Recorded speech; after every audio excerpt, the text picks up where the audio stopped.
Fizah Nadeem is not only a fashion icon, she is incredibly smart as an MBA candidate and also an electrical engineer.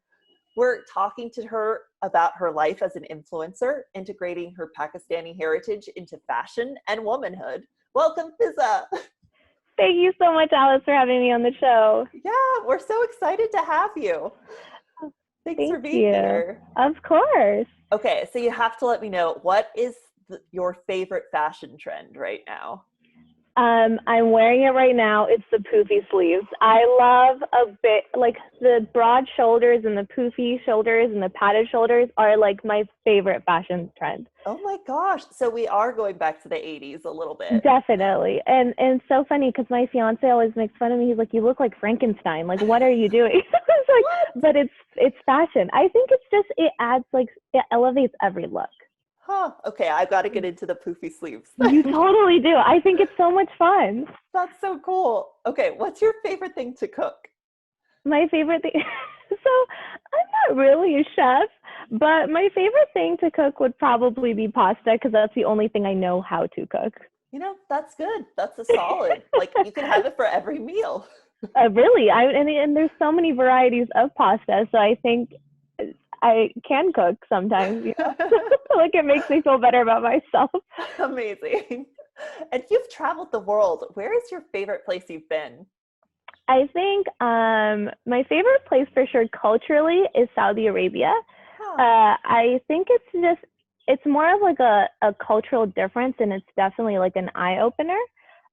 Just because there's just so many different, and I went for religious purposes. I went for pilgrimage, Oh, so amazing. it was more of like a religious, spiritual journey. So that's definitely one of my favorite places. And then Cancun was just a lot of fun. Say Cancun. Wow. Completely different totally places. different vibes. Yeah, very. So, Yeah. but those would be my favorite places. Oh, that's wonderful. And where are you living now? I am living in Stevens Ranch, which is a suburb of LA, so about like 30 minutes north of LA. Oh, So cool. I live with my parents and my three annoying siblings. So grew up here, lived here my entire life. Are you the oldest, or? I am unfortunately the oldest. I'm the So oldest of two siblings as well. you feel my pain. Yeah. So I raised the other three kids. Okay. Are they sisters or brothers? I have two younger sisters, and the youngest is the brother. So he's the spoiled one. Okay, so Sure. they wear all your clothes, right? Absolutely. Oh my Actually, I'm God. wearing my sister's shirt right now, if she knew. So, Okay, this is also my sister's jacket, so. There's so many benefits of having sisters, so I mean, why not use it, right? Yeah, share the closet. Yeah. Can you talk about your favorites in LA? What's your favorite part there? And like, what's your favorite restaurant? Where should we go? Sure. So my favorite things about LA is the beach. I love my beaches. I could be like, if anyone wants to be like, where do you want to go? I'd be like, the beach, even if it's like wintertime. So that's definitely one of my favorite parts. I think the diversity of LA is so unique because I have traveled to other parts of the country, and it's so different. Yeah. So like I was in Ohio one time, and I was just like, this is such a like a culture shock, and this is Yeah. in the United States, you know what I'm saying? So definitely the diversity, the beaches. My favorite place is Javier's. So if anyone, it's Mexican food, really good. There's like 3 locations in California, so if anyone's in California, definitely try Javier's. Oh, that's awesome. I have to hit that up. I love some You have Mexican to. food. Oh my God, so good. And I think California has some of like the It's best so Mexican food. good. It's Yeah. so good. I'm Mm-hmm. currently in New York City, and it's just like, I have tried so hard to find a good Good Mexican Mexican. place. But It New is, York City has amazing food. there's really good food, but there's a lot of Yeah. really good Tex-Mex, but not like Like actual Californian, like Mexican right food. next to the border. Yeah. Yeah. So Yeah. next time you come to California, I'll take you to a few Okay. spots. Great. Thank you. And can you talk about what you've been up to in quarantine? You mentioned before this, you've been really busy. What are you up Yeah. to? So I've been working. So I'm like 3 days in the office and then 2 days at home. I started my MBA in in August. Amazing. So I'm kind of just like figuring out how to balance both because I am taking about 12 units. So Monday through Thursday at night from 7 to 10, I have class. And then from 7 to 4, I have work. So I have like 3 hours to like work out, talk to my friends, do homework. So it's just kind of it's been everywhere. But before I started my MBA, like during the beginning of quarantine, I was trying to do other things like where I started kickboxing, jump roping. Yeah, it was really cool. So I have it all set up in my backyard. So those are kind of my new hobbies. Well, that's fun. Yeah, we all have to have like our exercise routine because the gyms were so shaken up. Oh my God, yeah. They're starting to open up again, but I don't know how much I trust that. I'm so scared of that. Like, I don't want someone like, I breathe horribly at the gym. I'm like, oh my God. Yeah. Like about to die. Like yakking at the gym or and they're just like, I just don't want to get anyone's yak on me or vice versa, you know? No. Exactly. Can you talk a little bit about getting into fashion blogging? I found you on Instagram and you just are like the most stylish. Can you talk about You're so sweet. That's so sweet. So I actually don't even know how I got into it. Like I kind of did it for myself at first. I was like, I like to rearrange pictures and see like a color pattern, or like I like to do different things like that. So I think I kind of started doing it on my own, and then people actually enjoyed it. And so then I was like, okay, then cool. Then I guess I'll start actually doing it part-time whenever I have like time. And then I'd always dress up. I'd always like take pictures every time I go out. So I kind of just started like very naturally. That's and awesome. Then I just do it for fun, honestly. I don't ever see myself making a future out of it, but like it makes me happy. Yeah, why not? Why not? Yeah. And you also you combine your like American streetwear with Pakistani streetwear. Can you talk a little bit about like combining these two cultures and like on your blog and your feed? Sure. So when I was younger, I was actually super embarrassed to be Pakistani. Like I was so I know, it's horrible. Oh. I know. And so I think growing up, I felt like it was more okay to be Pakistani. It was okay to dress a certain way. It was fine to show off my culture. I did go to a white majority school, so it was a little bit difficult being one of the only few brown people there. So as I grew up, I think I was more confident in who I became as a person and kind of mixing both of them. So I was able to actually incorporate my Pakistani things into my American things and just kind of vice versa, like adding a blinged out necklace to jeans and a shirt. You know what I'm saying? Yeah. Or adding like a cool jean jacket on top of Pakistani clothes. Like just mixing both of them kind of like created almost a sense of like balance in my life that I felt like I never had before and I do now. That's wonderful. Wow. Yeah. And I don't know much about Pakistani traditional clothing, but you just, in your photos, you have some like beautiful dresses on and beautiful clothing. Can you talk a little bit about like the differences between traditional Pakistani dress and more American clothing? Sure. So American clothing, I feel like, is a lot more straightforward, as in like there's a few pieces that you can mix and match. Like there's like the jeans, the skirts, and all of that. But with Pakistani clothing, it's like kind of one outfit that just has different variations. So either it'll be like a small shirt, it'll be a short, like, or a long shirt along with like different styles of that. There's also the saris, the lengas. So there's just like so many other different variations, and it's a lot more blinged out than it is American clothes. I love it. Yeah, so I feel like there's a little bit more variation when it comes to that. And then I also enjoy different colors. I feel like with my American clothes, I just wear my whites and my blacks and my jeans. And so in Pakistani clothes, I think it's a little bit more, it looks a little bit more fun. Yeah, the colors are so bright and vibrant. I mean, I'm in New York, so everyone is just in black all the time. Yeah. But yeah, I've decided like last year I decided I'm not buying any more black things. Like I have enough, I guess this is black, but but I was like, I'm going to buy like only colors. And so I've like kind of tried to make that choice, but It's nowhere It just near. always is. I wore black to work yesterday, all black, and everyone's like, "Why are you going to a funeral?" And I was like, "I don't even know why I'm wearing all black. It's like 104 outside. It just Oh my God, happened." California.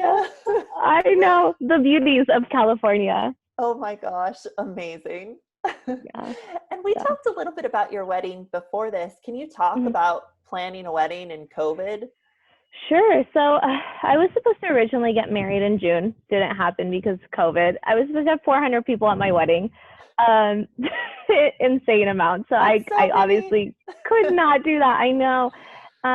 So now that I'm kind of changing it up, I'm doing a smaller wedding in December. I think it's a lot less stressful for sure.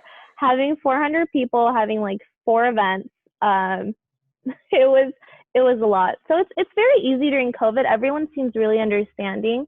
I was talking to someone and I was like, "Can I get a refund?" I was like, "What happens if like the lockdown start again in December, vice Oh, versa, like wow. anything?"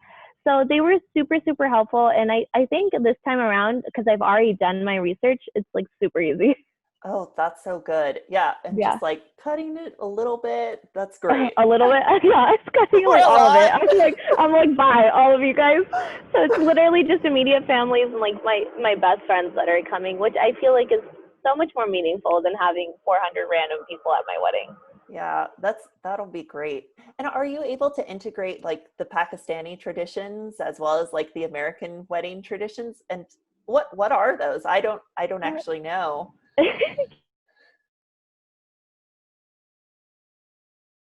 Uh-oh, Fizza, Yeah. I think you So froze. I think with American traditions, I don't really have that many. Oh, did I freeze? Yeah, I think you're frozen. Oh, I see you now. Hello? Hello? Owen. Oh, Okay, great. Sorry. Hello, can you hear me? Okay, yes, I great. can hear you. Sorry, my internet outside probably is trash, but that's okay. No worries. um, so I think my American traditions are not like having bridesmaids. Like that's not really a Pakistani tradition. So I kind of Oh, incorporated that. Probably throwing the bouquet. That's definitely not a Pakistani thing. Or even cutting a cake. Those are all like very not Pakistani traditions, but like the traditions of like after the marriage, usually the bride wears like a veil. So then they take like the husband, the first look is like after their marriage, and then oh that's a wow. tradition that's like super cute because nobody else gets to see the bride before the husband does after they're married. So Yeah. I think it's like super cute, and then incorporating family is like a huge part of Pakistani culture and religion. So so that's definitely going to be very heavily like brought into the actual wedding portion of it. So that those are like some traditions that I think differ a little bit from Americans. Oh, that's wonderful. Yeah. And then something that we always ask on this podcast is what is your definition of womanhood? My definition of womanhood is I think women who actually are just I think women who are like allies who need to support each other to be friends, and I feel like I don't see that as much, especially in this time. I feel like women make everyone else their competitors, Hmm. and I don't think everyone wishes well for them, and so I think womanhood is friendship and support. And I think that's like super important, especially like in a world where like I'm an engineer, so I don't, I am like one woman out of like 10 other Oh, guys. so and even if there is another woman, I feel like I don't get that sense of friendship or allies or support that I feel like womanhood actually stands for. oh man. And piggybacking Yeah. off of that then, Yeah. what's advice that you would give to any woman that you met? I think that everyone has their own timeline. Everyone has their own agenda. And if you don't meet what society thinks is perfect or what is right, I think you're completely fine. Everyone has their own journey, and you are your own writer of your own book, Like you have every right to go at your own pace and your own support and your own love, and I think that's something I would tell any woman, because my timeline from what I wanted what I wanted to do was completely different than what happened, and that's completely okay. And Hmm. I have amazing supporters in my life that has taught me, that have taught me that is okay. Hmm. And so I think that's like super important Oh, that that's we don't have to. wonderful. mold into what society thinks is okay. Yeah. We can have our own path. You're It's right. I okay. completely agree. Yeah, it's Yeah. completely okay. Yeah. I love that about the timetable and thinking about that. Yeah, and I think for like Pakistani culture too, it's like South Asian culture is super. I think it's like very like timely. It's like you have Huh. to get married at this time, you have to have a job at this time, and all of this. And I feel like I've learned a lot from that, where I'm like, there's so much like strictness, and there's so much like expectations that come from that, and I feel like it's okay to break those expectations. Yeah. Break them As long down. break them down, as long as you're happy, it doesn't matter. That's Yeah. what my sense is. Yeah. Perfect. Thank you, Fizah. Of And course. is there anything else you'd like to add to our listeners? Just to keep killing it. Just make sure that everything you do it with a smile, and make sure that you're happy about everything, and have a good support system. That's one thing I totally like abide by. If you don't have a good support system, I think it makes the life a little bit harder.